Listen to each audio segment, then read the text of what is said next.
Hello বন্ধুরা, প্রথমেই বলি গুড মর্নিং সবাইকে।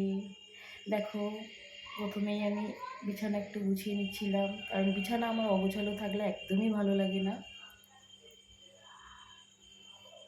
বিছানাটা বালিশগুলো পেতে দিচ্ছিলাম, গুছাচ্ছিলাম।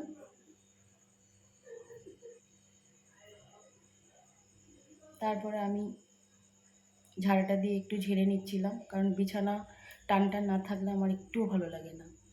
বিছানা আমার সবসময় এরকম টান টান থাকে। দেখো, একদম রেডি, বিছানা কমপ্লিট।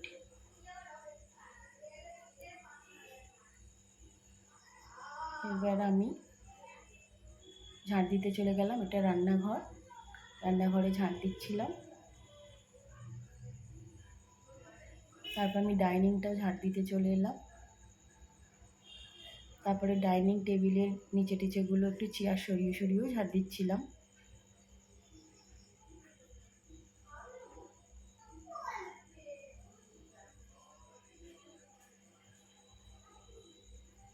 তারপরে একটু সোফার দিকটাও, সোফার উপরেও সব কিছু সরিয়ে সরিয়ে ঝাড় দিচ্ছিলাম। ধুলো পড়ে তো, রেগুলার পরিষ্কার না করলে খুব ধুলো। তারপর আমি বাইরেটা, আমার এটা মেন গেটের নিচে ঝাড় দিচ্ছিলাম। প্রচণ্ড রোদ ছিল আর গরমও ছিল। তারপর আমি ঘর মোছা শুরু করলাম। চেপে চেপে ঘষছিলাম, কারণ আগের দিন ড্রয়িং আন্টি আঁকাতে এসেছিলো, বাচ্চারা ওই পাথরে সব রং লাগিয়ে দিয়েছিল।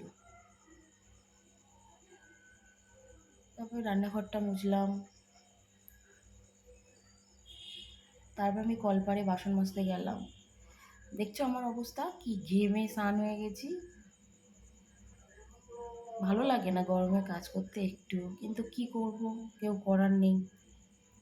নিজের কাজ নিজেকেই করতে হবে। তাড়াহুড়ো করছিলাম, রোদে ভাল লাগছিল না, তাড়াতাড়ি করে বাসনটা মাজছিলাম। তারপর আমি বাসন ধুয়ে টিফিন করতে চলে গেলাম রান্নাঘরে। কড়াতে সুজি বসিয়েছি। সুজিটা প্রথমে একটু ভেজে নিচ্ছিলাম। ভেজে নেওয়ার পরে তারপরে নামিয়ে কড়াতে একটু ঘি দিলাম। ঘিটা গরম হয়ে যাওয়ার পরে কাজু বাদাম দিয়ে দিলাম কড়াতে। কাজু বাদামটা একটু নেড়ে নেড়ে লাল লাল করছিলাম।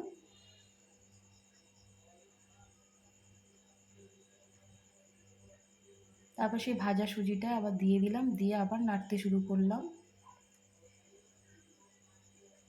তারপরে জল দিয়ে দিলাম 2 মগ। নুন দিলাম, বাতাসা দিলাম, দিয়ে আবার নাড়লাম, দিয়ে ঢাকা দিয়ে দিলাম। তারপর দেখো বন্ধুরা, ঘন হয়ে গেছে, ফুটছে। তারপর ঠান্ডা করে খেতে দিলাম। ওটা আমার বর, আমার ছেলে, টাগলুটা আমার ভাগনা।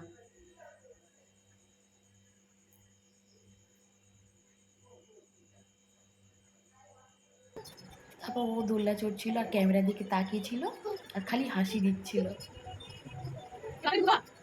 আর বাঘটাকে আদর করছিল।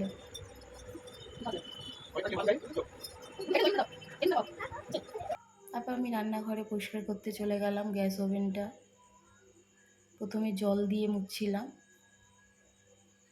তারপরে শুকনো ন্যাকড়া দিয়ে আবার মুছছিলাম।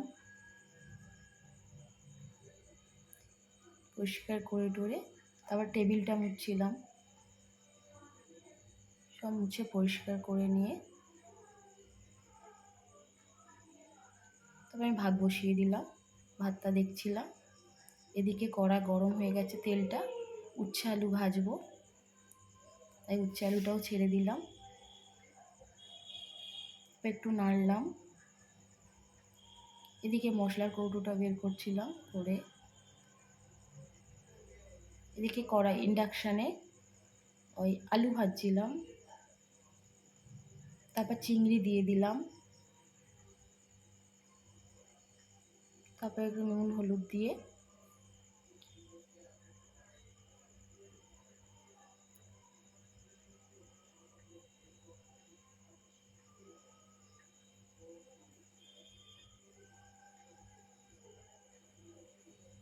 আর একবার নাড়লাম।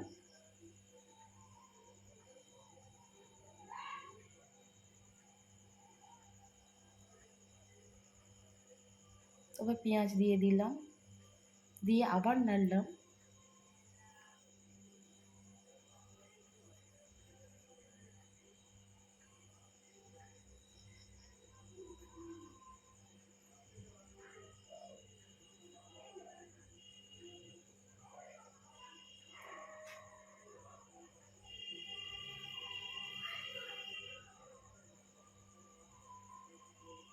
তারপরে আমি ঢ্যাঁড়সটা দিয়ে দিলাম, ঢ্যাঁড়সটা দিয়ে নাড়ছিলাম, তারপর চাপা দিয়ে